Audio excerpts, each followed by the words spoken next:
राहुल गांधी के एक सेनापति ने खुलकर शाह साहब की जहां सीक्रेट मीटिंग चल रही थी ना, वहीं पर पहुंचकर उसका भंडा फोड़ दिया।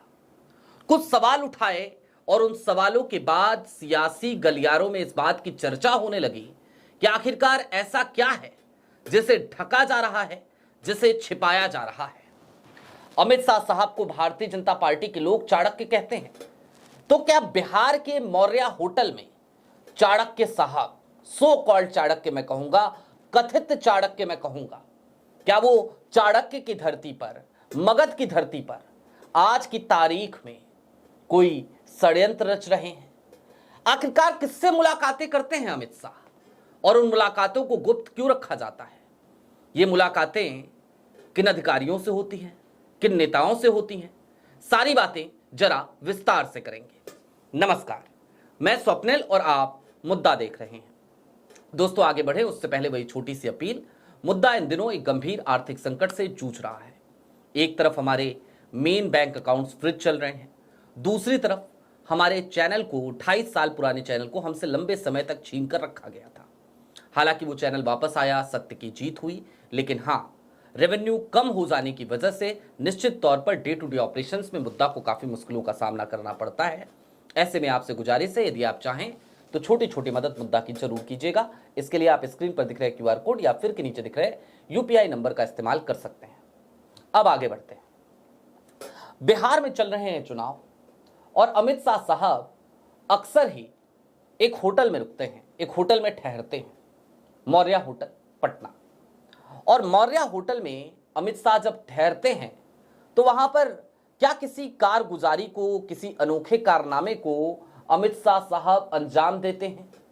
राहुल गांधी के सेनापति ने सिर्फ यही नहीं कहा, बल्कि राहुल गांधी के सेनापति ने एक बात और कह दी।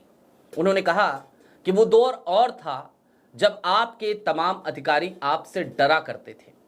आज की तारीख में तो आपके अधिकारी भी हमको बता देते हैं कि गृह मंत्री साहब ने बुलाया था, डरा रहे थे, धमका रहे थे। वैसे भी ये जो ब्यूरोक्रेसी है ना, ये हवाओं का रुख भांपने में बड़ी माहिर होती है। तमाम ब्यूरोक्रेट्स वो बेहतर तरीके से जानते हैं कि हवाओं का रुख बदल रहा है, और जब वो रुख को बदलता हुआ देखते हैं तो वो निश्चित तौर पर बदले हुए रुख के अनुसार अपने क्रियाकलापों में परिवर्तन लाने लगते हैं। तो क्या पवन खेरा इसी तरफ इशारा कर रहे थे क्या? कुछ बातें और आपको याद दिलाएंगे राहुल गांधी की, लेकिन उससे पहले पवन खेरा ने क्या कहा, जरा वो सुनिए। एक अजीब बात हमने देखी, इसी होटल में देखी। जब गृह मंत्री इस होटल में आते हैं तो लिफ्ट के सीसीटीवी के ऊपर कागज चिपका दिया जाता है। तो हमें नहीं समझ में आया कि गृह मंत्री यहां किससे मिलने आ रहे हैं, किसका मुंह छिपाया जा रहा है, किससे डर डर के छिप छिप कर मिलना पड़ रहा है। क्या वो अधिकारी हैं, कौन है? इसका जवाब हम उम्मीद करते हैं गृह मंत्री देंगे। चलिए, आप ट्रैफिक रोक देते हो, लिफ्ट्स रोक देते हो, रास्ते बंद कर देते हो, सब मंजूर है। सीसीटीवी कैमरा के ऊपर कागज क्यों होटल वालों को मजबूर करके लगाया जाता है, ये हम जानना चाहते हैं। किससे मिल रहे हैं गृह मंत्री? इस देश के गृह मंत्री ये छिप छिप कर मीटिंग्स क्यों कर रहे हैं? अधिकारी अब आपसे नहीं डरते, गृह मंत्री जी को ही समझ लेना चाहिए। तो अधिकारी अगर आपसे मिल भी रहे हैं, हमारी जानकारी में रहता है, वो अधिकारी हमें भी बता देते हैं कि साहब गृह मंत्री ने बुलाया, धमकाया, हड़काया, जो भी किया हमें बता देते हैं। सीसीटीवी के ऊपर जो कि सुरक्षा के साथ, इस होटल में और लोग भी रह रहे हैं, उन सबकी सुरक्षा के साथ भी खिलवाड़ है। ये जानकारी हम उम्मीद करते हैं कि आप सब साथी अगली बार गृह मंत्री मुखातिब हो आपसे तो पूछिएगा कि आप ऐसे कौन सी मीटिंग्स करते हो जो आपको छिप छिप कर करनी पड़ती, खुलकर क्यों नहीं करते मीटिंग्स, किससे डरते हो? जी हां, पवन खेरा खुद भी पटना के मौर्या होटल में एक प्रेस कॉन्फ्रेंस को संबोधित कर रहे थे, और उसी प्रेस कॉन्फ्रेंस के दौरान उन्होंने अमित शाह साहब की इस कारगुजारी से पर्दा उठाया। उन्होंने सीधे तौर पे कहा कि जिस होटल में मैं बैठा हूं, जहां पर मैं प्रेस कॉन्फ्रेंस कर रहा हूं, इसी होटल की लिफ्ट में सीसीटीवी पर पेपर लगा दिए जाते हैं, सीसीटीवी को कवर कर दिया जाता है। और क्यों कवर किया जाता है? ताकि शाह साहब के फ्लोर पे कौन जा रहा है, कौन उनसे मुलाकात कर रहा है ये पता किसी को ना चले। लेकिन सवाल इससे आगे का है जो पवन खेरा ने भी उठाया।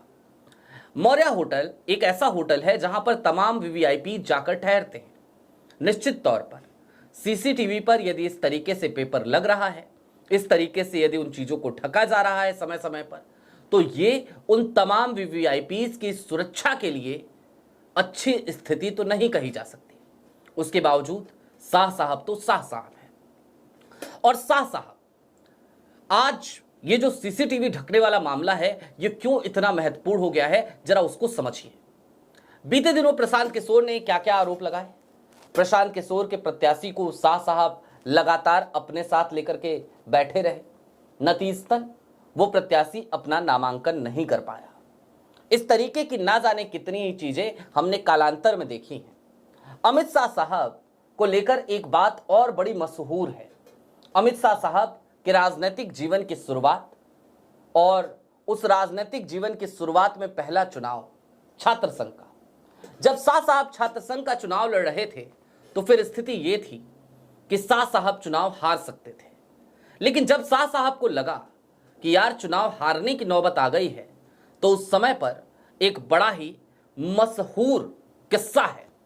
शाह साहब और उनके तमाम दोस्तों ने तमाम छात्राओं के परिवार वालों को फोन किया और उनसे कहा कि स्थिति अच्छी नहीं है, लिहाजा अपनी बेटियों को घर से बाहर मत निकलने दीजिए, वोटिंग में भाग नहीं लेने दीजिए, क्योंकि निश्चित तौर पर उस वक्त पे शाह साहब को छात्राओं का समर्थन नहीं मिलता हुआ नजर आ रहा था। सोचिए, जिन्होंने अपने राजनीतिक जीवन की शुरुआत में ही इस तरीके की कारगुजारी को अंजाम दिया हो, यदि आज की तारीख में पटना के मौर्या होटल में वो जाकर ठहरें और वहां पर सीसीटीवी पर पेपर लगा दिए जाएं, उसे ढक दिया जाए, तो फिर कयास बाजी तो चलेगी ही, सियासी गलियारे में चर्चा तो होगी ही। लेकिन इससे भी ज्यादा महत्वपूर्ण बात पवन खेरा की वो है, अब जरा उस पर फोकस करने की जरूरत है। पवन खेरा ने क्या कहा? पवन खेरा ने कहा कि आज के दौर में अधिकारी आपसे डरते नहीं हैं, वो हमको बता देते हैं कि गृह मंत्री साहब ने बुलाया था, डरा रहे थे, धमका रहे थे। हालांकि अब मैं आपको राहुल गांधी की दूसरी प्रेस कॉन्फ्रेंस की तरफ लेके जाना चाहता हूं। पहली प्रेस कॉन्फ्रेंस के बाद वोट चोरी वाली दूसरी प्रेस कॉन्फ्रेंस, जिसमें उन्होंने कर्नाटका के आलंद विधानसभा का जिक्र किया था, एसआईटी का भी जिक्र किया था। उस वक्त पे सीधे तौर पर राहुल गांधी ने एक बात कही थी। उन्होंने कहा था, बड़ी इंटरेस्टिंग चीज हुई है, अब चुनाव आयोग के भीतर से भी लोग आ रहे हैं, हमको मदद मिल रही है। अब ये पवन खेरा का आज का बयान हो कि अधिकारी आपसे डरते नहीं हैं, वो हमें बता देते हैं। दूसरी तरफ राहुल गांधी का वो बयान हो कि हमें चुनाव आयोग के भीतर से मदद मिल रही है। इन दोनों चीजों का कुछ न कुछ कनेक्शन तो निश्चित तौर पर बनता है। और फिर कनेक्शन क्या बनता है? तो जो मैंने बात कही, ब्यूरोक्रेसी बहुत चालाक होती है, उसे अपना रंग बदलना बहुत अच्छे से आता है। उसे पता होता है कि रुख यदि हवा अपना बदल रही है तो हमें बदलते हुए हवा के साथ अपना रुख भी बदलना पड़ेगा। तो क्या आज की तारीख में इस देश की ब्यूरोक्रेसी भी अपने रवैये में परिवर्तन ला रही है? क्या आज की तारीख में जो ब्यूरोक्रेसी मोदी में नजर आ रही थी, वो ब्यूरोक्रेसी अब धीरे धीरे खुद को न्यूट्रल साबित करने की कवायद में लगी है? और क्या यही बड़ा कारण है कि कांग्रेस के तमाम नेताओं से भी आज कई ब्यूरोक्रेट संपर्क में रहते हैं क्या? लेकिन अब थोड़ी देर के लिए यहां पे और ठहरिए। इन सब चीजों से इतर आज की तारीख में बिहार में जब चुनाव चल रहे हैं तो एनडीए के पास सारी मशीनरी है, सारी मशीनरी। संसाधनों की अगर बात करें तो भारतीय जनता पार्टी से ज्यादा भला किसके पास संसाधन होंगे? यदि बात करें ताकत की तो उनसे ज्यादा भला किसके पास ताकत होगी? यदि बात करें ब्यूरोक्रेसी की तो ब्यूरोक्रेसी फिलहाल उन्हीं के मातहत तो काम कर रही है। सीसीटीवी फुटेजेस लगातार कई जगहों पे आप देख रहे होंगे बंद हो रहे हैं, लगातार आप देख रहे होंगे स्क्रीन ब्लैंक हो जा रही है, वीवीपैट की पर्चियां पेड़ों के नीचे मिल रही हैं। ये तमाम स्थितियां लगातार बिहार में संदेह पैदा करती हैं कि चुनाव निष्पक्ष तरीके से हो रहा है या नहीं हो रहा। हालांकि आज की तारीख में संदेह से हम एक कदम आगे बढ़ चुके हैं। आज की तारीख में देश में लोगों को एक हद तक यकीन हो चला है कि दाल में कुछ न कुछ काला नहीं, बल्कि ऐसा लगता है जैसे पूरी की पूरी दाल ही काली हो चली है। वैसे भी ज्ञानेश कुमार देश के मुख्य चुनाव आयुक्त, वो निश्चित तौर पर शाह साहब के करीबी रहे, शाह साहब के साथ लंबे समय तक काम किया, सहकारिता सचिव रहे। वही ज्ञानेश कुमार आज की तारीख में जब मुख्य चुनाव आयुक्त हैं तो उनकी बॉडी लैंग्वेज हो, उनकी भाषा हो, विपक्ष से संवाद करने का उनका तरीका हो, विपक्ष के आरोपों पर उनकी प्रतिक्रियाएं हो, वो सब कुछ इस बात को रेखांकित करती हैं जैसे वो कोई न्यूट्रल बॉडी ना होकर, बल्कि वो निश्चित तौर पर एक पक्षीय बात कर रहे हों। इन तमाम स्थितियों के बीच अब उस सवाल पर लौट आइए जो सवाल पवन खेरा ने उठाए। शाह साहब किससे मिल रहे होंगे? क्या ये मुलाकातें कुछ अधिकारियों से हो रही हैं? क्या हो रही हैं तो क्यों हो रही हैं? आखिरकार ऐसा क्या है जिसे छिपाने की पुरजोर कोशिश, पुरजोर व्यवस्थाएं की जा रही हैं? और इससे भी आगे का सवाल ये कि अधिकारियों के अलावा क्या कुछ नेताओं से भी शाह साहब की लगातार मुलाकातें हो रही हैं? हो रही हैं तो वो किस पार्टी के नेता हो सकते हैं? क्या जनता दल यूनाइटेड को लेकर कोई नई रणनीति बन रही है? क्या कोई ऐसी रणनीति की तरफ भारतीय जनता पार्टी बढ़ चुकी है कि आने वाले दिनों में जनता दल यूनाइटेड के मुखिया आज की तारीख के यानी कि नीतीश कुमार, उनका सिंधेकरण कैसे किया जाए, कैसे उन्हें उस पद से हटाया जाए, नतीजे आने के बाद कैसे उनके सर पर ताज ना पहनाया जाए? अगर ये सारी स्थितियां भी चल रही हों तो भी निश्चित तौर पर एक सियासी मैसेज तो है, और सियासी मैसेज यही है कि आज की तारीख में सतर्क रहने की आवश्यकता है विपक्ष को काफी हद तक।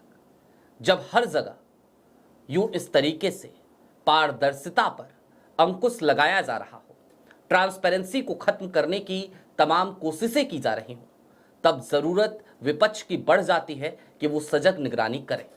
हालांकि विपक्ष बिहार में मुस्तैदी के साथ निगरानी करता हुआ फिलवक्त हमें नजर आता है। वोटिंग के दिन विपक्ष लगातार सक्रिय रहा, वोटिंग के बाद स्ट्रांग रूम्स पर विपक्ष लगातार सतत निगरानी बनाए हुए है, और निश्चित तौर पर आज की तारीख में एक छोटी सी लापरवाही भी विपक्ष के लिए आत्मघाती हो सकती है। लिहाजा निश्चित तौर पर विपक्ष को इसी सक्रियता को बरकरार रखने की जरूरत है। बात सिर्फ बिहार की नहीं है, बात पूरे देश की है। पूरे देश में एसआईआर का ऐलान हो चुका है। एसआईआर का दूसरा फेज, बिहार एसआईआर के बाद पहला फेज वो शुरू हो चुका है, और ऐसे में इस एसआईआर के अंतर्गत भी विपक्ष को यह निगरानी खुद करनी पड़ेगी कि वो कम से कम कुछ इस तरीके से काम करे कि एसआईआर में मतदाताओं के हक प्रभावित ना हो। आपकी क्या राय है कमेंट बॉक्स में जरूर बताइएगा। अभी के लिए दीजिए इजाजत, चलते चलते फिर वही अपील, चैनल पर नए हो सब्सक्राइब करते हुए जाइएगा, सक्षम हो तो छोटी छोटी मदद मुद्दा की जरूर कीजिएगा। बहुत शुक्रिया।